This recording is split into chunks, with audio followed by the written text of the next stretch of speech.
창세기를 통해서 확인하는 것은 무엇이냐 하면 하나님께서 구원을 어떻게 이루어 가시는가에 대한 말씀을 확인할 수 있게 됩니다. 자, 24장까지는 우리가 확인하는 것이 무엇이냐 하면 사라가 죽고 이삭이 장가가는 장면을 확인하였습니다. 25장에서는 사라가 죽은 후에 아브라함이 후처를 맞이합니다. 어느 권사님이 아브라함이 후처를 맞이한 것에 대해서 상당히 실망을 하였던 기억이 있습니다. 자기는 아브라함이 그럴 줄 몰랐다는 거예요. 그런데 말씀을 보니까 후처를 맞이하여서 그 자손들의 족보가 나오는데 그 족보 가운데 아브라함의 후처의 이름은 구두라인데 그 족보를 통해서 미디안 족속이 나오게 됩니다. 미디안 족속들이 이스라엘을 괴롭혔잖아요. 여기에서 나왔음을 확인하시고 그런 다음에 아브라함이 175세에 죽습니다. 그리고 이스마엘의 후에 그들의 족보를 소개하고 이스마엘은 137세에 죽었다고 성경이 기록하고 있고 이삭이 리브가를 아내로 맞이하였을 때는 40대였습니다. 그런데 둘 사이에 아이가 없었어요. 그래서 이삭이 아내의 임신을 위해서 여호와 하나님께 간절히 기도하였어요. 그래서 아들을 언제 낳았느냐 하면 60세에 낳았어요. 결혼하고 20년 동안 아이가 없다가 60세에 아이를 낳았다고 기록하고 있습니다. 하나님께서 구원을 이루어 가시는 데 있어서 하나님께서 택하심으로 인하여 하나님의 은혜가 임한다라는 것을 아브라함을 통하여 확인할 수 있고 아브라함과 약속을 하셨는데 내가 내 씨를 통하여 내 뜻을 이루겠다라고 약속하셨는데 그 씨는 육체의 씨가 아니라 영적인 씨를 통하여 하나님의 뜻을 이루시겠다라고 해서 이스마엘과 이삭이 나누어지게 되지요. 자, 그러면 이제 이삭과 리브가를 통하여 에서와 야곱을 낳게 되는데 그때에 하나님께서 뱃속에 있는 야곱을 택하십니다. 뱃속에 있는 야곱을 택하시는 이유가 무엇이냐 하면 하나님의 은혜가 임하는 데 있어서 사람의 조건이나 외모나 자랑을 보지 않는다라는 거예요. 그것을 설명하게 하기 위해서 지금 뱃속에서 택함을 받은 것을 말씀하고 있는 겁니다. 자, 이 말씀을 어디서 찾으셔야 되느냐 하면 로마서 9장 11절을 가게 되면 로마서 9장 11절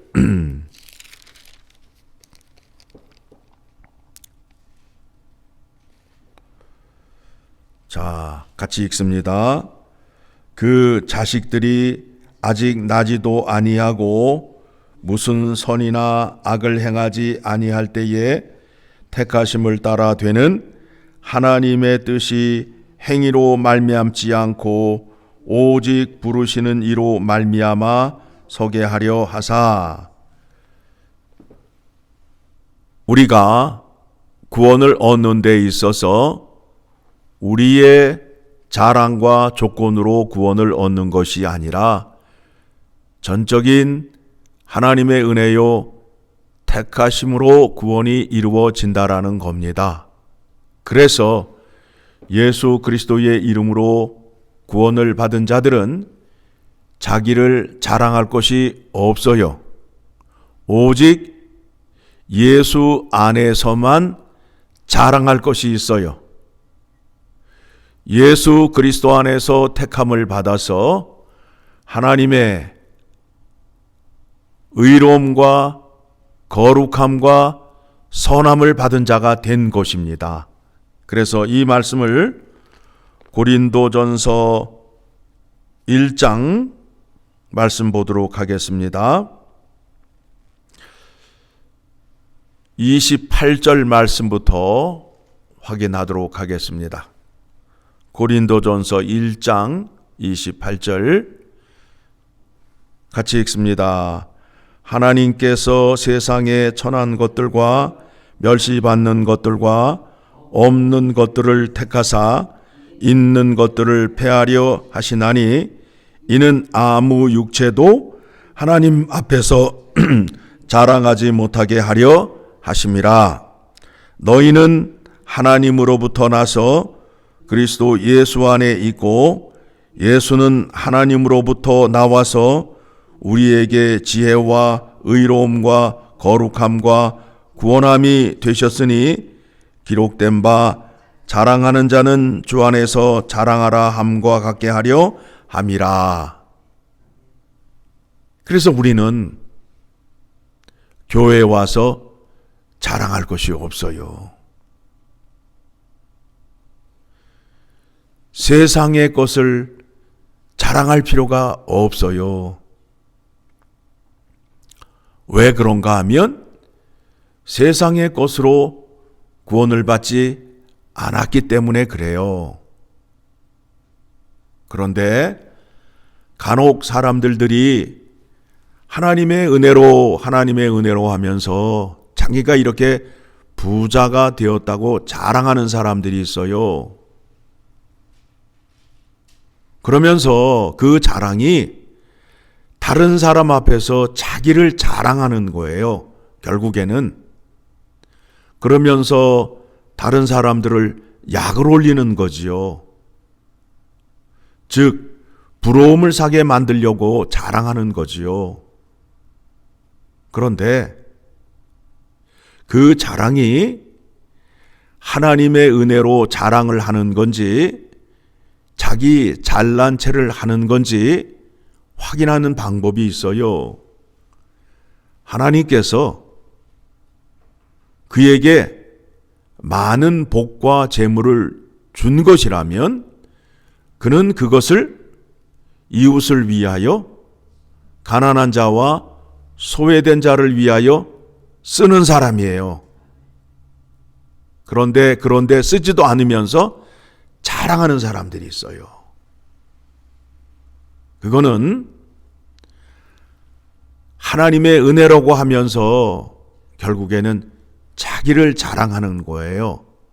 그 죄가 어떤 죄이냐 하면 여호와 하나님의 이름을 망령되이 일컫는 죄예요. 하나님의 이름을 거짓으로 드높이는 자의 죄라는 겁니다. 하나님께서 말씀하시기를 내가 너를 택하여 축복의 통로가 되게 하겠다. 즉 내가 너에게 복을 주는 것은 너만 잔살나고 주는 것이 아니라 너를 통하여 가난한 자, 소외된 자, 어려운 자가 하나님의 사랑을 체험하며 그 사랑을 맛보게 하기 위하여 복을 주시는 거라고 성경에서 말씀하고 있잖아요.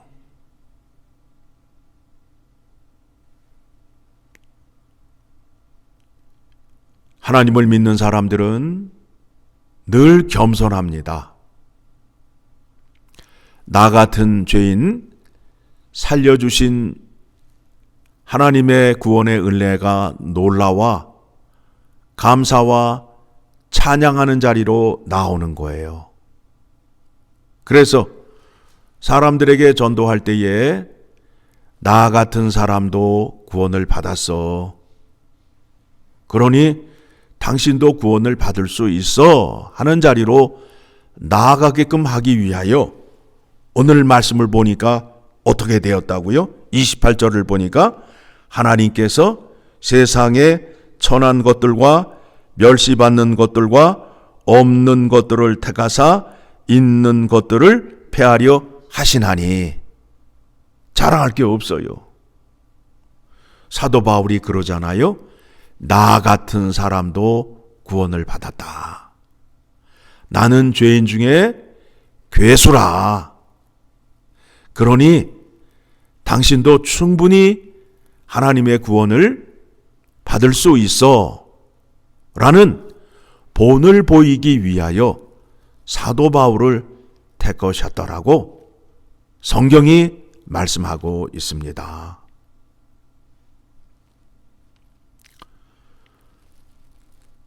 에서와 야곱의 출생을 통하여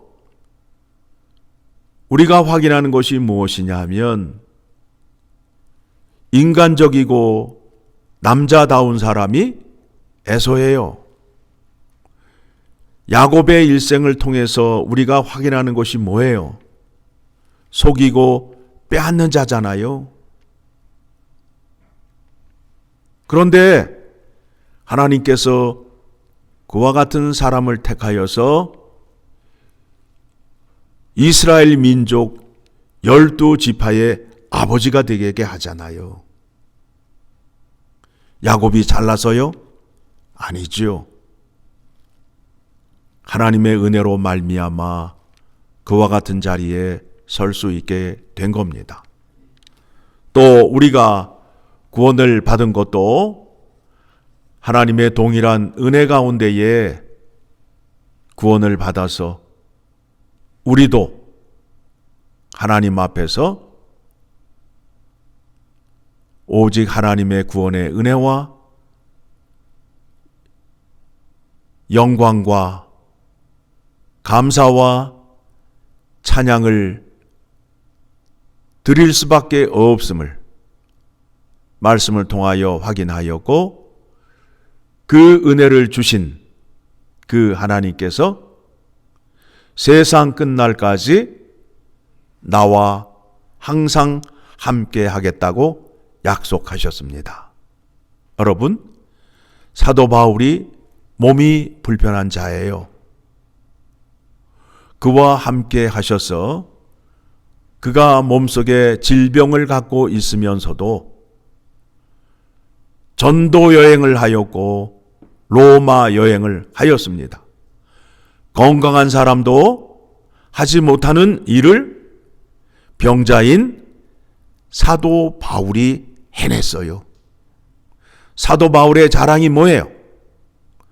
내가 약할 때 예수 그리스도가 나를 강하게 함이라.